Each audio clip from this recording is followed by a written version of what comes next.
Добрый день, друзья, я Владимир Васильев, я рад вас приветствовать на своем канале. И сегодняшняя, на самом деле, история будет об этом самолете. Мы снимали несколько серий о тюнинге Малибу, и сейчас самолет подходит к своему финальному завершению. То есть мы очень много сделали, и в финальной серии мы расскажем вообще все, весь список того, чего здесь было сделано. А на самом деле он был, наверное, построен чуть ли не с нуля, этот самолет. Но основная идея этого самолета — это будет демо-самолет, который будет показывать возможность современного оборудования Garmin. К нам приехал, скажем так, посмотреть, что мы наделали, представитель компании Garmin. Hello, I'm Fabian from Garmin. Thanks for having me on this channel today. И они посмотрят, что мы сделали, как мы сделали, и даст нам в конце концов approval, можем ли мы использовать этот самолет как демо-образец для оборудования Garmin. Так что идемте посмотрим, что мы сделали.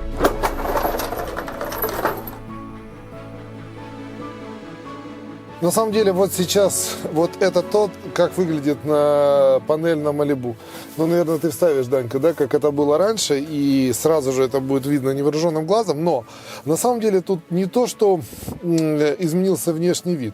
Это, конечно, стало выглядеть современно, интересно и, мне кажется, даже красиво, но здесь абсолютно радикально изменился функционал. То есть то, что возможности этого самолета сильно-сильно изменились. И давайте попробуем. Так, сейчас включаю его. Раз, два, три, четыре, пять, шесть, семь. 7 надписей Garmin, чтобы не забыть, что это другое. Самолет еще не совсем закончен, то есть осталось установить салон, но функционально он уже полностью готов. Так что немножко постараемся рассказать, что мы здесь имеем. Окей. Здесь установлено две панели, то есть Primary PFD G500 TXI, то есть одна и вторая. Здесь установлена 7-дюймовая панель для инструментов двигателя, 650 Garmin, 750 Garmin. Более того, всем известная вещь, не видно ни транспондера, ни аудиопанели, это здесь установлено.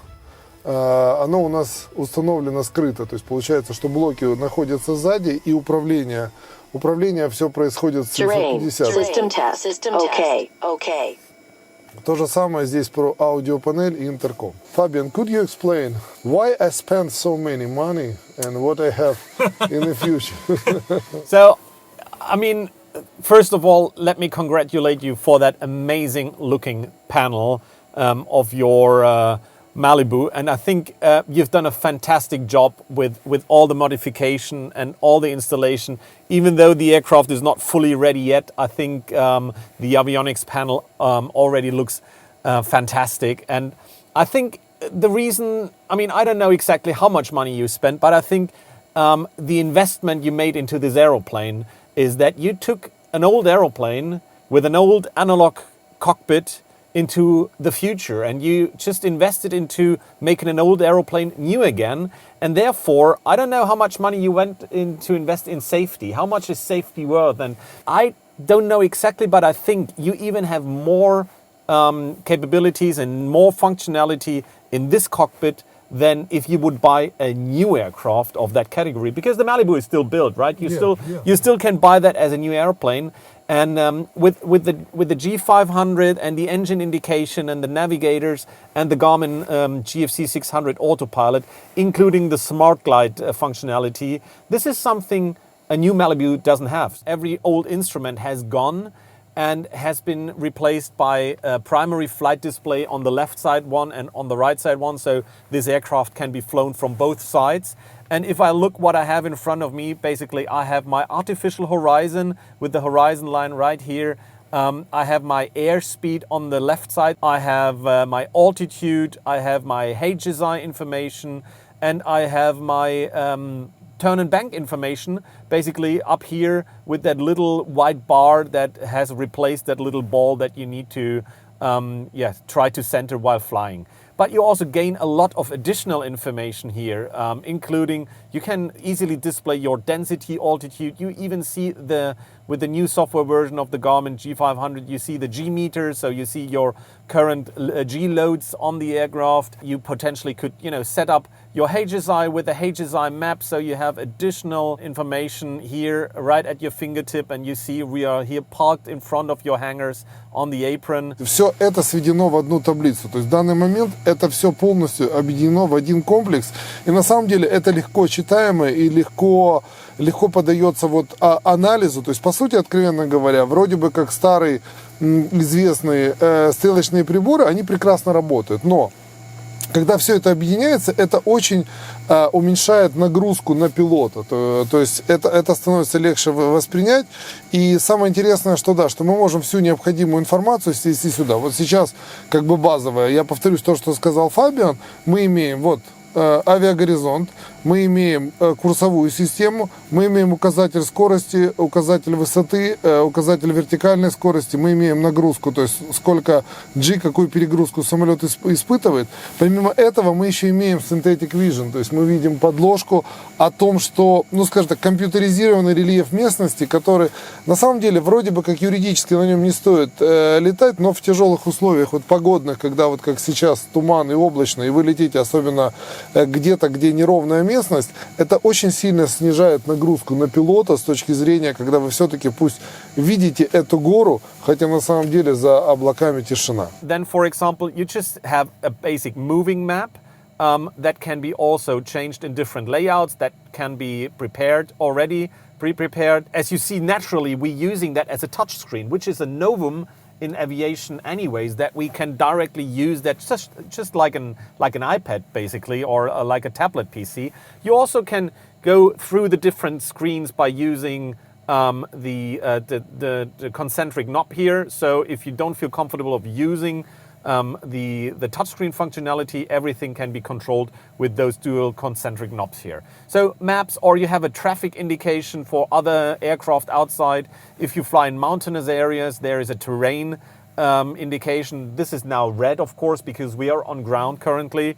Then, of course, you have all the flight charts available. So for any airport you want to go into, there is a visual approach chart, and also the IFR approach charts. You can see your flight plan. The flight plan is just for reference here, because this is something the navigator is going to do. We're going to talk about that just in a minute. And you can download weather information. Your aircraft is well equipped with all different kind of weather sources, and that's a fantastic asset here. So we can get weather from the satellite. You have a storm scope installed that basically picks up all the lightning, the discharges in the atmosphere, that basically gives you an indication where is lightning embedded in the clouds.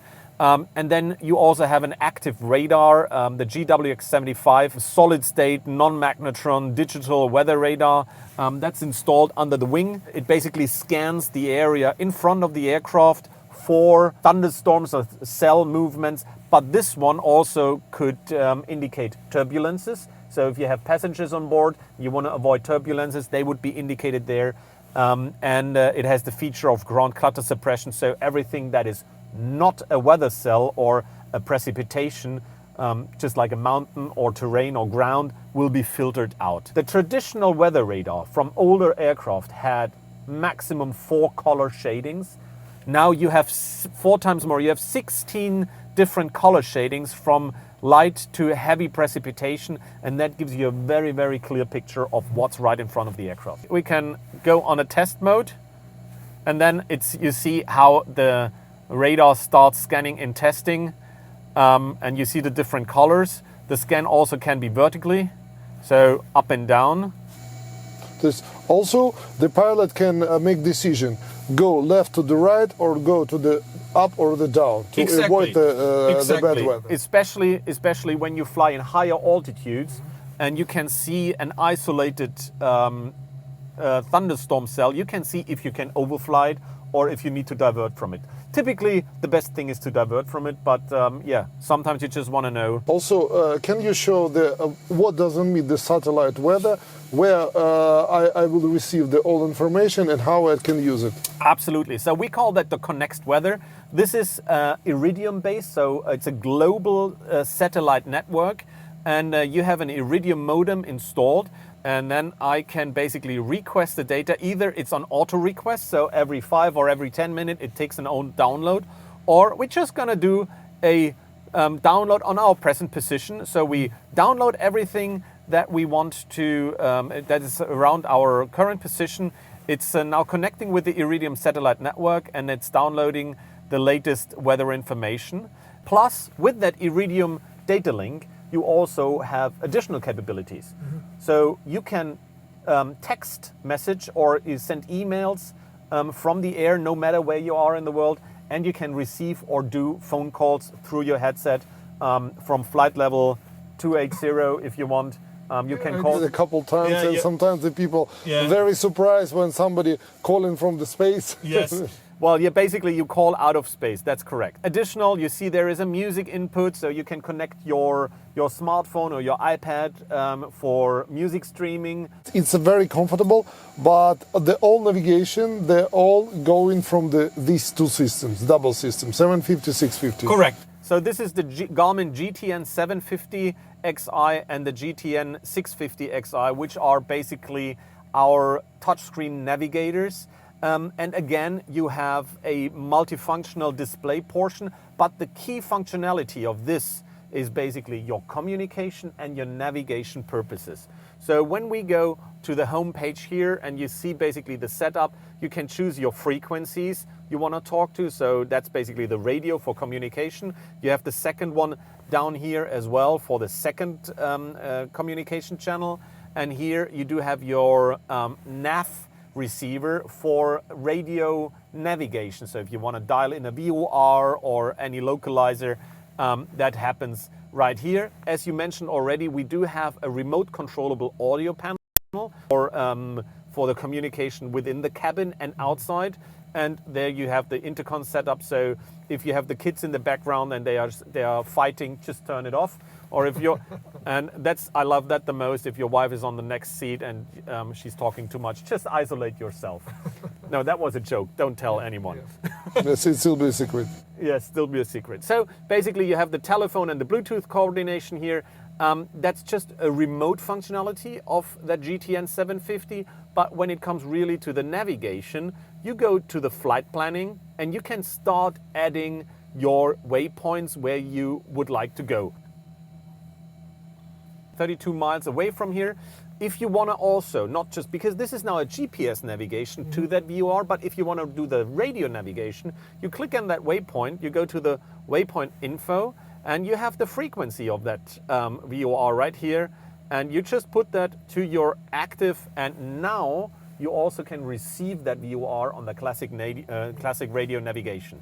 So it's very, very convenient. Instead of looking into the charts, trying to find where is the frequency, trying to see what radial do you want to fly onto, the distance, the bearing, the frequency, which is the nearest airport from that position, what's the declination of that stage, what's the VOR class, and so on. So a huge amount of information that you typically only had when you look into a big book. What you have now is a paperless cockpit, actually.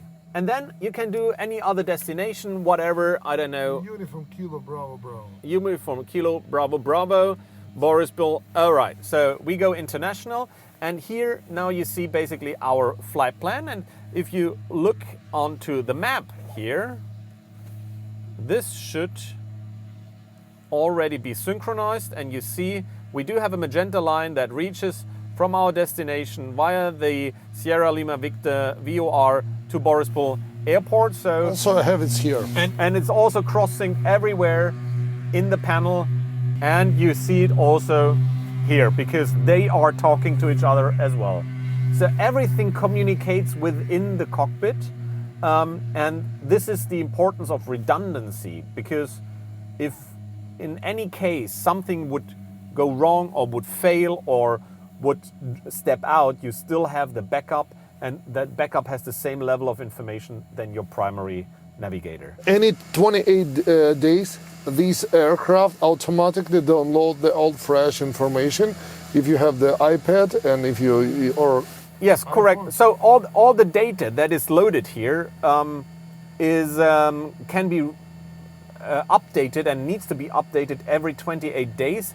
And in the traditional way, you took out the SD cards, the memory cards of all the different devices, and you had to go to your computer and you had to download it. For you, you have a FlightStream 510, and that means that you automatically download your databases to your personal device, like an iPhone or an iPad, to Garmin Pilot, our application.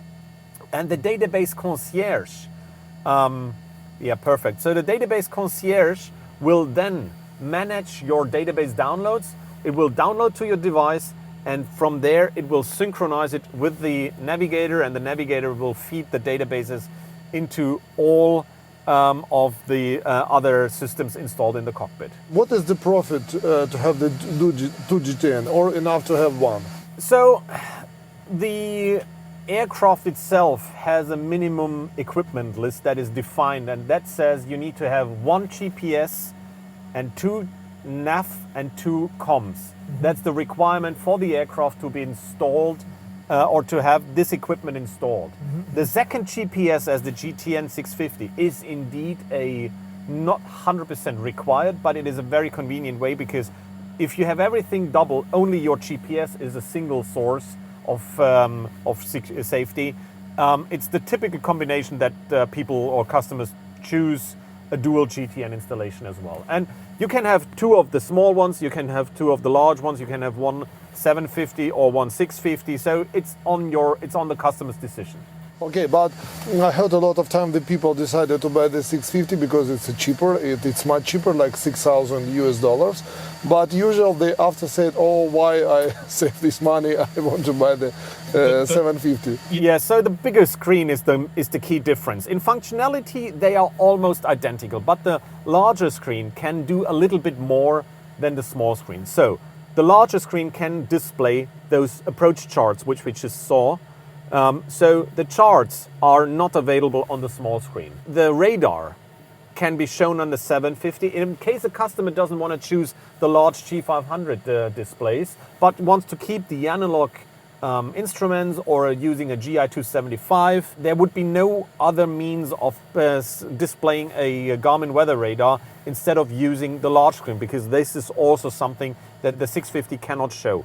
And the other main difference is the remote audio panel is also exclusively available to the GTN 750, again due to the space of the screen. The transponder can be controlled from both units if you want, but the audio panel it's exclusively for the GTN. Can I use the Iridium weather from here? So the Iridium weather would be available on the GTN 650, yes. And the next step, it's like new products. It's for the Garmin company, GI275. Yes. It's very small, but it's almost identical this screen. Yes, correct. And the reason why you have that installed today is the requirements for the minimum equipment is that you should have an autonomous and separate standby instrument that runs on its own battery. So in the unlikely event of an electrical failure on board, if everything goes dark, that little GI275 on the left will run for 4 hours on battery and will give you basically all the information you need from your pre-FD, your attitude, your airspeed, your altitude, that you can land the aircraft safely. The GI275 not only can work as a standby, you also can use that as your primary instrument. So again, if you don't want to have a large screen, if you think about the classic six-pack design also, vintage aeroplanes or classic aeroplanes love those little round instruments just to retain the classic look of the cockpit. But to have the same glass cockpit capabilities like you have it on the G500 TXI. It's a touch screen. You also can use, and every time when you don't need the standby instrument, you can choose another information. Exactly. When you lose the power, it should automatically go in the first page. Yes. And I will have all information what I need to fly safe aircraft without another equipment. We have the DME. Here we have the DME in another company, but we use the transponder, an encoder, the GOT 43 yes. E for the put the all digital information from the analog equipment. Correct. So there is a little happy box in the background installed, which is the GAD 43 Echo, which basically is an analog digital converter that allows to interface legacy equipment, older equipment from also third-party suppliers with the modern equipment. And yes, so the distance measurement equipment, the DME, is not from Garmin, but it still interfaces with the G500. This is the most modern autopilot now. It's possible to buy in the market now. As a retrofit autopilot, yes, I would agree with that. That's the GFC 600 autopilot that interfaces beautifully with the rest of the Garmin equipment. It could, however, also be a standalone installation. So for legacy aircraft with analog instruments, it could work as well. But in this configuration, you have, of course, the best setup that you can imagine. So you have the control panel here, but you also have all the annunciation. So if you activate the flight director, for example, you can see here, and the indication started to light up here. So if you activate the autopilot, even now you see that the indication are starting to be shown on the PFD and on top here as well. I don't know if you installed the go around and Yes, it will be here. yeah, it's gonna be here, so it's not ready yet. So there's going to be a go around and takeoff button. So before you take off the aircraft, you can activate that, and you will already get the correct pitch and the additional support you need to fly the aircraft in weather conditions like this today, where we would need to rely on the equipment the moment we take off. This is a very helpful tool, just to control the aircraft safely. The level button will bring the aircraft into straight and level from almost every unusual attitude you might find yourself in. Just like I lost the, I don't know where. If you have a vertigo, if you find yourself in a position you're not comfortable with, hit the level button. The autopilot will automatically bring the aircraft into level. Additionally, you will have the envelope protection. Yeah. So the envelope protection is a built-in safety feature that prevents you to bring the aircraft outside of an unusual attitude. So if you roll too steep, or if you take the nose too way up or too way down, it automatically you will feel a force in the yoke that the autopilot is trying to lift up the aircraft. So if you do a steep turn, the aircraft will try to work against that steep turn and bring you into a normal envelope.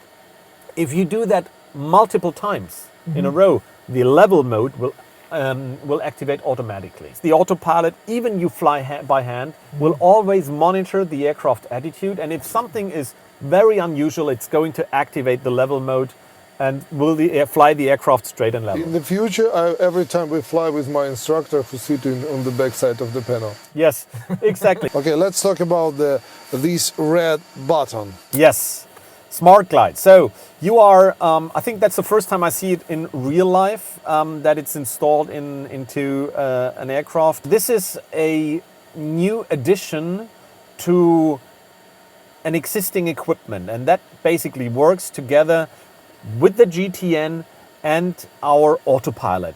What happens basically if your engine fails in flight?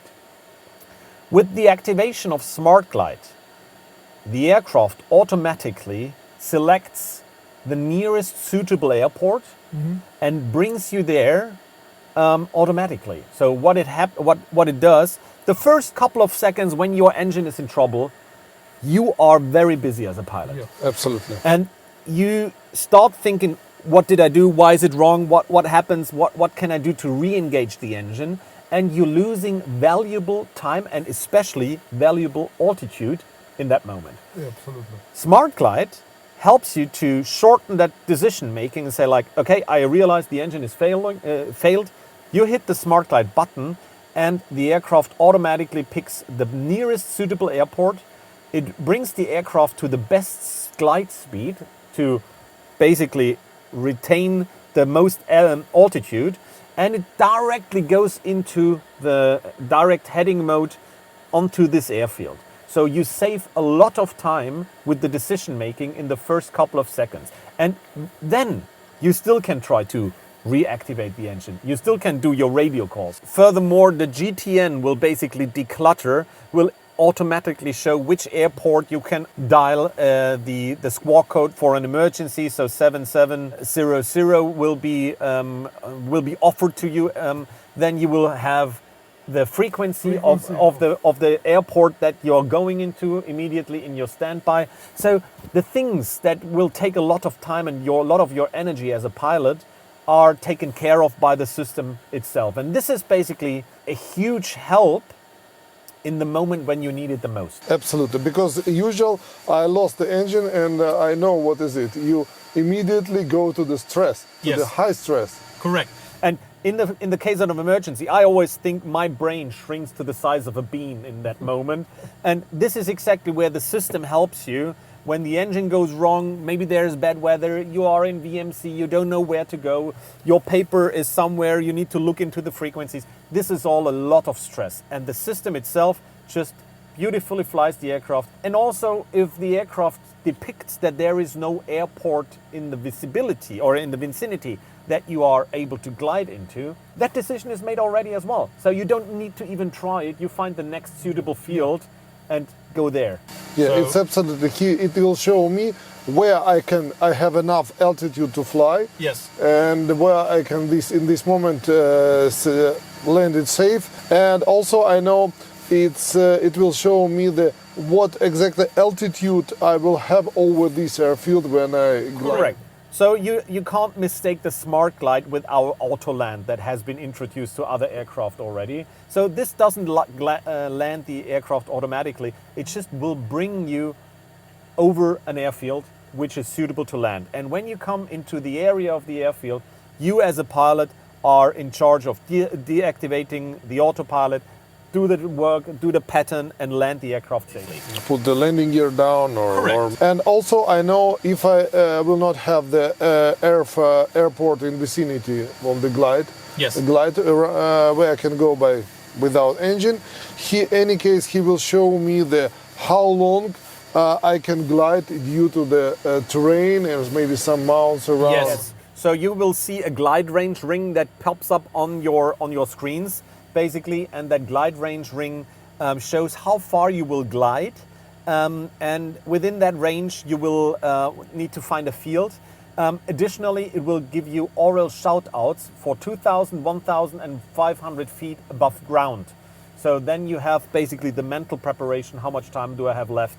How much, where should I put the aircraft? What are you thinking about our job and what we...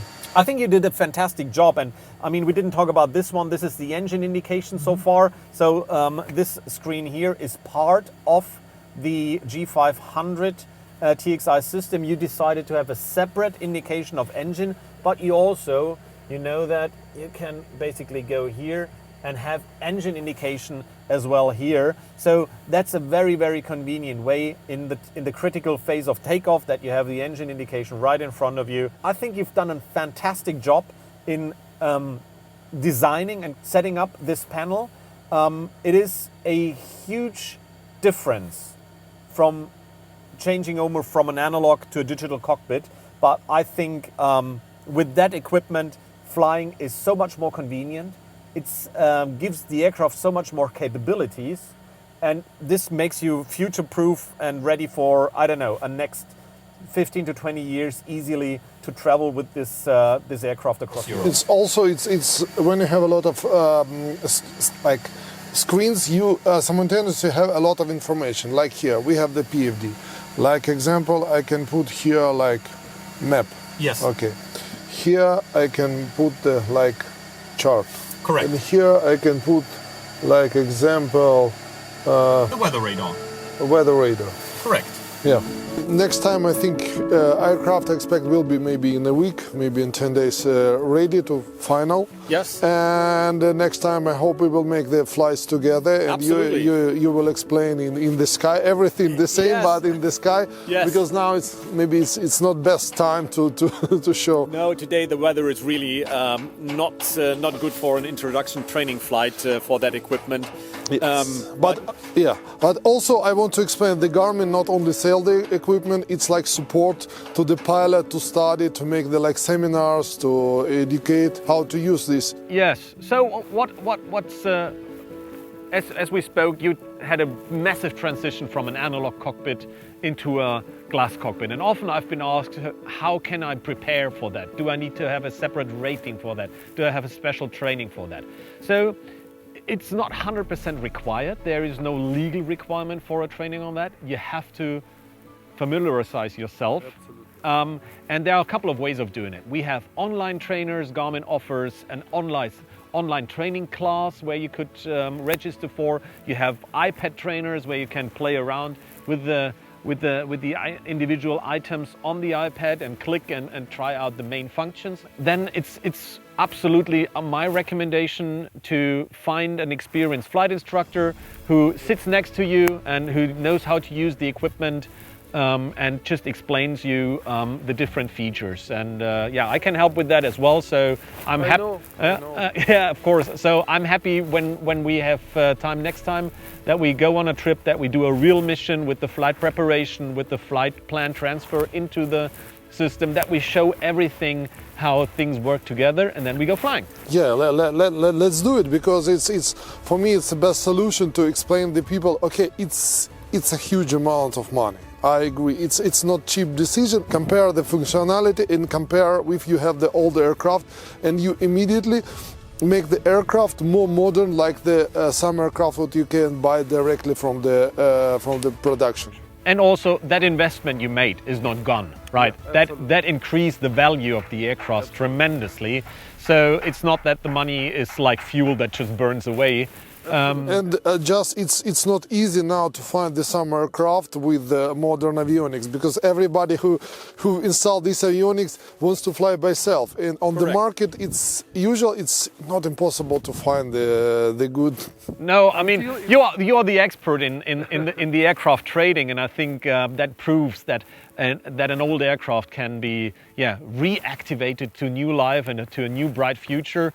And yeah, I mean I really admire the work you've done, and this is absolutely Garmin approved now. It's a Garmin approved. It's Garmin approved, absolutely. Because we special build that aircraft to show our customers what doesn't mean the modern cockpit. Correct, yeah. And like I understand, we have now approval from the Garmin to show the customers how to have two looks the modern aircraft. Absolutely. So I think every customer who's interested and doesn't know exactly where are the benefits, they just go on a flight with you or with any Garmin-equipped aircraft. So I think that's the perfect way of doing it. That just show it in the real life, let them feel the autopilot, let them see how things are working, and you're going to be a very busy man, though.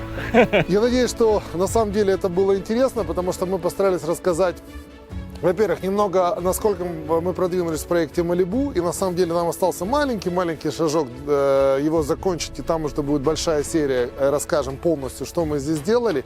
И в принципе это на самом деле немножко даже показать, как можно самолет из прошлого века перенести в нынешнее тысячелетие и показать, насколько он стал современен и, в общем-то, даже многим, не постесняюсь это сказать, более современен, чем самолеты, которые до сих пор находятся в производстве. Так что, надеюсь, это было интересно. Я, Владимир Васильев, прощаюсь с вами. Во-первых, приходите в небо, это самое главное. Летайте на таких замечательных самолетах, на которых летаем мы. И вот это оборудование позволит вам летать даже в такую погоду, которая сейчас. Увидимся в следующих сериях. Thank you very much. See you soon. Next time.